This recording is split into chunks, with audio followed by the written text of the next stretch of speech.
ఆంధ్రప్రదేశ్ అసెంబ్లీకి మాజీ ముఖ్యమంత్రి జగన్మోహన్ రెడ్డి. అవును, జగన్మోహన్ రెడ్డి గారు అసెంబ్లీకి వస్తున్నట్టు వైఎస్ఆర్సీపీ పార్టీ అధికారిక ప్రకటన చేసింది. ఏదైతే రేపటి నుంచి ఆంధ్రప్రదేశ్ శాసనసభ బడ్జెట్ సమావేశాలు మొదలవుతున్న నేపథ్యంలో ఈ యొక్క గవర్నర్ ప్రసంగం మొదలవుతుంది. సో దీనికి జగన్మోహన్ రెడ్డి గారు హాజరవుతున్నారని చెప్పేసి వైఎస్ఆర్సీపీ పార్టీ తరఫున ప్రచారం అయితే జరుగుతోంది. మరి జగన్మోహన్ రెడ్డి గారు అసెంబ్లీకి రావడం పట్ల ఏ విధంగా ఉండబోతుందో మరిన్ని విషయాలు తెలుసుకోవడానికి మనతోన్నారు ఆంధ్రప్రదేశ్ రాష్ట్ర కమ్మ సంక్షేమ మరియు అభివృద్ధి కార్పొరేషన్ డైరెక్టర్ అయినటువంటి పెద్దల అడిసిమిల్లి శ్రీనివాసరావు గారు. సార్ నమస్కారం అండి. నమస్కారం అండి. సార్, ఇప్పటిదాకా జగన్మోహన్ రెడ్డి గారు దాదాపు ప్రభుత్వం వచ్చి 20 నెలలు గడుస్తూ ఉంది. ఇప్పటివరకు ఏ అసెంబ్లీ సమావేశాలకు కూడా రాలేదు. గతంలో ఒకసారి వచ్చి వెంటనే వెళ్ళిపోయినట్టున్నారు. ఈసారి అయితే మాత్రం వస్తామని చెప్పేసి చెప్పారు. ఏ విధంగా ఉండబోతుంది జగన్మోహన్ రెడ్డి గారు అసెంబ్లీకి వస్తే? ఇప్పుడు ఆయన మరి ఏ ఉద్దేశం పెట్టుకున్నాడో తెలియదు, కానీ ప్రమాణ స్వీకారానికి వచ్చాడు, తర్వాత మళ్ళీ ఇంక అడ్రస్ లేడు. దానికి ఏం సాగు చెప్తున్నాడంటే నాకు ప్రత్యేక హోదా, ప్రతిపక్ష హోదా ఇస్తేనే వస్తానంటున్నాడు. అంటే అది ఎలా సాధ్యమో అతనే చెప్పాలి. ఇప్పుడు ప్రతిపక్ష హోదా అనేటువంటిది ప్రజలు ఇవ్వాలి. ఒక సంప్రదాయం ప్రకారం ఏదో 10% ఎన్నో సీట్లు ఉంటే అలా నడుస్తూ ఉంది. లేదా అప్పుడప్పుడు ఢిల్లీలో ఇచ్చారంటే వాళ్ళు ముద్దొచ్చి ఇచ్చి ఉంటారు. నువ్వు సిరాక్ కదా, నువ్వు అంటే ఎందుకు ఇస్తారు నీకు?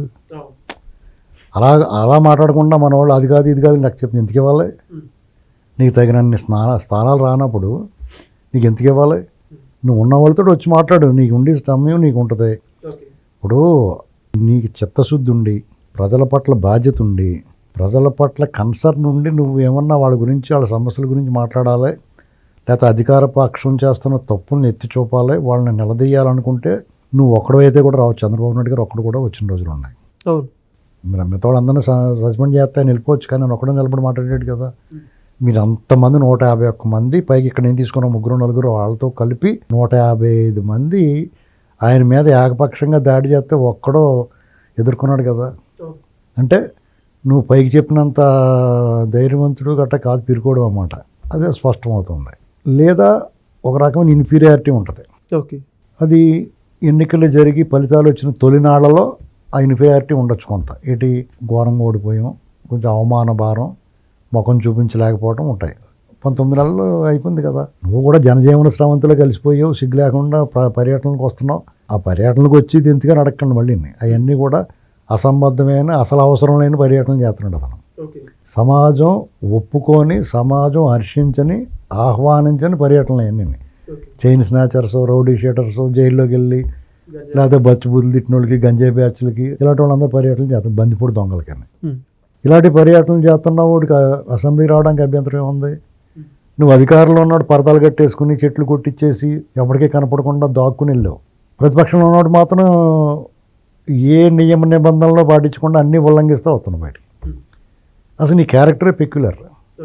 చాలా విచిత్రమైన యాటిట్యూడ్, చాలా విచిత్రంగా ఉంది. నువ్వు అధికారంలో ఉన్న వాళ్ళు ఏకంగా గుడిసెట్టు కూడా ఏం చేసుకున్నావు.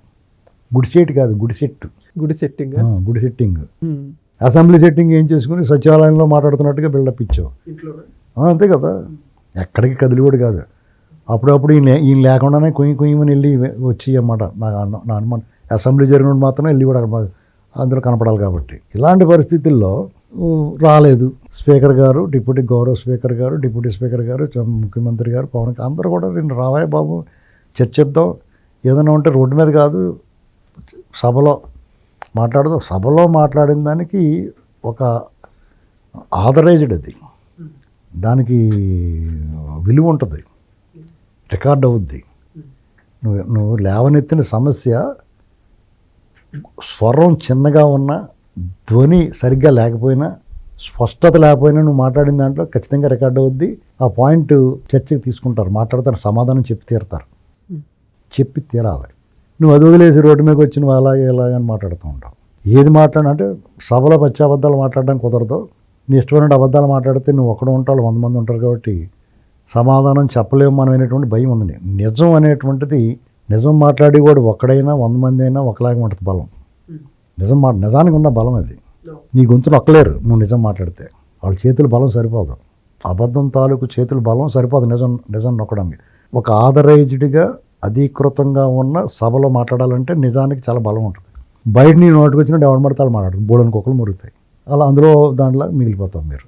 ఇక్కడ అసలు సమస్య ఎందుకు వచ్చింది? వచ్చినప్పటి నుంచి అతను హాజరు కాకుండా అతను ఎమ్మెల్యేలు కూడా హాజరు కాకుండా వాళ్ళు నీ గౌరవానికి ఏం తక్కువ చేశారు?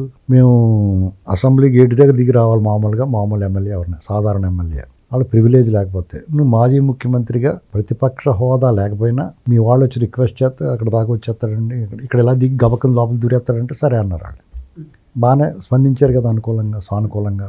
దాన్ని తీసుకుని కూడా వాళ్ళని ఎక్కిరించు బయటకు వచ్చి చంద్రబాబు నాయుడు గారి తర్వాత నా ప్రమాణ స్వీకారం చేయించాలి, ఎంత చేయించాలి నీ చేత, నీకేంటి స్పెషల్? అది కూడా ఒప్పుకున్నారు వాళ్ళు.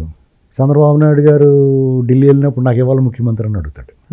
లేకపోతే మాకు 40% ఓటింగ్ వచ్చింది కాబట్టి 39%, ఒక 10 రోజులు సభ జరిగితే 4 రోజులు నాకు ఇవ్వాలి ముఖ్యమంత్రి అంటాం. ఇలాంటి అలవిగా అని కోరికలు అంటారు. ఇలాంటి కోరికలు కోరుతాడు, సిగ్గు లేకుండా నీ వెనకాల వంత పడతారు వాళ్ళు. ఇటు ప్రొఫెసర్లు ఉంటారు, విశ్రాంత ఐఏఎస్లు ఉంటారు, చీఫ్ సెక్రటరీలు చేసిన వాళ్ళు ఉంటారు, విశ్రాంతి జడ్జీలు ఉంటారు, మామూలుగా సెల్ఫ్ డిక్లేర్డ్ మేధావులు ఉంటారు. అలాగే కొంతమంది ఫోటోకాస్టర్లో లేకపోతే ఎలనిస్టుల్లో లేకపోతే జర్నలిస్టుల పేరు చెప్పుకుని డబ్బులు తీసేసుకుని మాట్లాడే వాళ్ళు ఉంటారు. వీళ్ళందరూ 300 మంది ఉంటారు. అవన్నీ నిజంగానే తప్పు మాట్లాడుతున్నాడు అతను, మనం ఇలా సమర్థించకూడదని తెలిసి ఆత్మవంచన చేసుకుని మాట్లాడతారు. ఓకే. ఎన్నో సందర్భాల్లో వాళ్ళు జగన్మోహన్ రెడ్డి చెప్పింది వాళ్ళు ఇచ్చిన లైన్ అదే మాట్లాడతారు. అది అంత అబ్సర్డ్ థింగ్ అయినా సరే.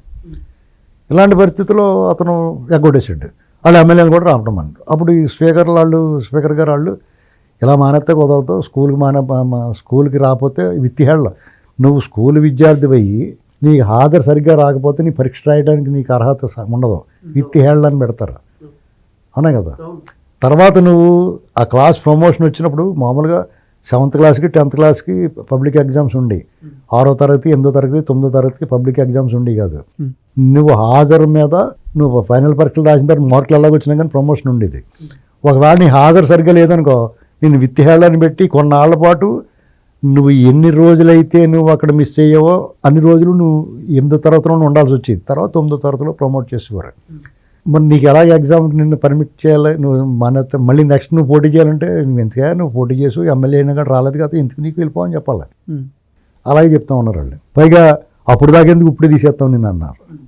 అనర్హత వేటు పడుతుంది, డిస్క్వాలిఫై అవుతావు, ఎన్ని రోజులు ఒక నిర్దిష్టమైన ఇన్ని రోజులు 60 రోజులు రాకపోతే నీ సీన్ సితార్ అయిపోద్దని చెప్తే వాళ్ళు ఆల్రెడీ దొంగతనంగా వచ్చేసి రాసేసి సంతకాలు పెట్టేసి ల్యాప్టాప్లో ఈ ఖర్జూరం పండు జీళ్ళు పొట్లాలు ఎట్టు పోయారు వాళ్ళు. ఉంటాయి కదా వాళ్ళకి ఏదో ఇచ్చి అవన్నీ పట్టుకుపోతున్నారు. ఇదన్నీ కుదరదు అబ్బాయి, లోపలికి వచ్చి మీరు చెప్పకపోతే స్వయంగా వచ్చి హాజరించుకుని హెడ్ మాస్టర్ ముందు చేతులు కొట్టి నిలబడాలని చెప్పారు వాళ్ళు. ఎందుకంటే అతని గంటే గండు ఆచరణ మళ్ళీ నువ్వు వేసి కొక్కురాయి వేసాలు ఇదివరకైతే పెద్ద సామాన్యాన్ని వదిలేసేవారు, 1 రోజు 2 రోజులు మానేస్తే. నువ్వు పైగా విక్రిస్తున్నావు కదా బయటకు వచ్చి. ఇలాంటివన్నీ చూసి వాళ్ళకి చాలా క్లియర్గా ఇన్స్ట్రక్షన్ ఇచ్చారు. వాళ్ళు ఏంటి కోరుకుంటున్నారు, నువ్వు రావాలి, చాలా చప్పగా ఉంటుంది, నువ్వు వచ్చి మాట్లాడాలి, నువ్వు వచ్చి ప్రశ్నించాలి. వాళ్ళు ఇప్పుడు ఏదైనా ప్రశ్న ఉంటేనే కదా సమాధానం అవుతుంది. ప్రశ్న లేకపోతే సమాధానం ఏమంటుంది, వాళ్ళు చేసింది ఏదో చెప్పుకుని పోతారు, చప్పగా ఉన్నాయి. నువ్వు వచ్చి ఏదైనా నువ్వు బయట మాట్లాడితే సరైన సమాధానం ప్రజలకు వివరంగా వస్తుంది. నీ ఉద్దేశం ప్రజలకు సమాచారం చేరకూడదు కదా, నువ్వు చెప్పాలని చెప్పేసి పోతావు, కబాలని గడేసేసి పోతారు తలుపేసేసుకుని. ఇది అతని ఇష్టం లేదు అలాగా. పైగా అచ్చెన్నాయుడు గారిని చూస్తే భయమేస్తుంది, ఇంత పొడుగుంటాడు. దేవాలయం ముందున్న ధ్వజస్తంభంలాగా ఇలా చూస్తే భయమేస్తుంది అని చూస్తే.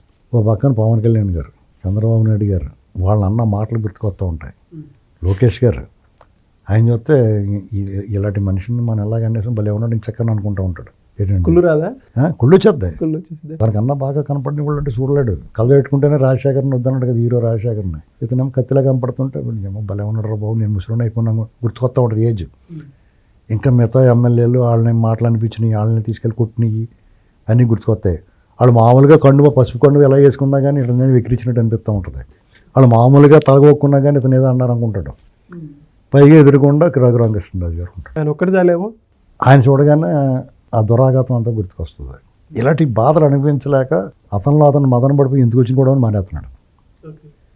ఇది వాళ్ళు దీన్ని అడ్డుకట్టేయాలి, అతను రప్పించాలనుకున్నారు. వాళ్ళు చెప్పారు 60 రోజులు అయితే నీకు సీన్ ఏదో అయిపోద్దాన్ని. ఇంకా అయినా సరే వీళ్ళు పెద్ద పట్టించుకోకపోతుంటే నో వర్క్ నో పే అన్నారు. కరెక్ట్గానే దీనికి అప్లై అవుద్దా అనేది పక్కన పెట్టి నైతికంగా రాజకీయ నాయకుడికి రాజ్యాంగం ప్రకారం వెళ్ళాలి, వాళ్ళకి హక్కులు కొన్ని ఉంటాయి, బాధ్యతలు ఉంటాయి. అలాగే నైతికత కూడా వాళ్ళకి ప్రాధాన్యత వహిస్తుంది. కొన్ని విషయాల్లో చిన్న పొరపాట్లు చేయని రాజీనామా చేస్తూ ఉండేవారు. అది వాళ్ళు రాజీనామా చేయాలని రూల్ ఏం లేకపోయినా సరే నైతికంగా బాధ్యత వహించి రాజీనామా చేసేవారు.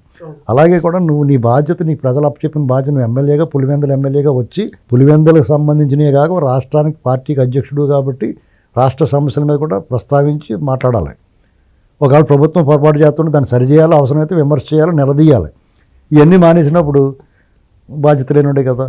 నువ్వే కాకుండా నీ ఎమ్మెల్యేని కూడా చెడగొట్టావు. దీని మీద వాళ్ళు ఏం చెప్పారంటే మీరు రావాలన్నారు. తూతు మంత్రంగా వచ్చేసి హాయ్ అని చెప్పేసి వెళ్ళిపోతే కుదరదు. ఇప్పుడు అసెంబ్లీలోకి అడుగెట్టిన తర్వాత అది రికార్డ్ చేస్తుంది ఐరిష్లో, అప్పుడే ఆధారపడద్దు. లేదంటే వచ్చేను సంతకం పెట్టేసి పోతాం, కుదర మా ఎదురుకుండా పెట్టాలంటున్నారు.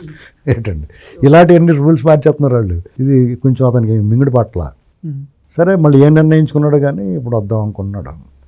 డిస్క్వాలిఫై అయిపోతారు అనవసరం. ఇప్పుడు ఎన్నికలకి వెళ్తే మంచిది కాదు. పైగా తిరుపతి లడ్డు ఈ గొడవలన్నీ వచ్చేసినాయి. ఇంకా మటాష్ అయిపోతారని భయం వచ్చింది. బై ఎలక్షన్ అయిందనుకోండి, ఇప్పుడు మామూలుగా అయితే సాధారణంగా అతను నాకు చాలా బలం ఉంది, జగన్ అన్న లేకపోవటం వల్ల మేము బాధపడుతున్నామని అంటున్నారు, విపరీతమైన జనం వచ్చేస్తున్నారు అనుకున్నప్పుడు ఏం చేయాలి? నువ్వు సమరము చేయరే బలము చాలినా అంటే నువ్వు రావాలా. నువ్వు అవసరమైతే డిస్క్వాలిఫై వాళ్ళ చేత చేయించుకుని నువ్వు ఎన్నికలకు ఎదుర్కొని, లేకపోతే అవసరమైతే రాజీనామా చేసేసి ఎన్నికలకి వెళ్ళాలి.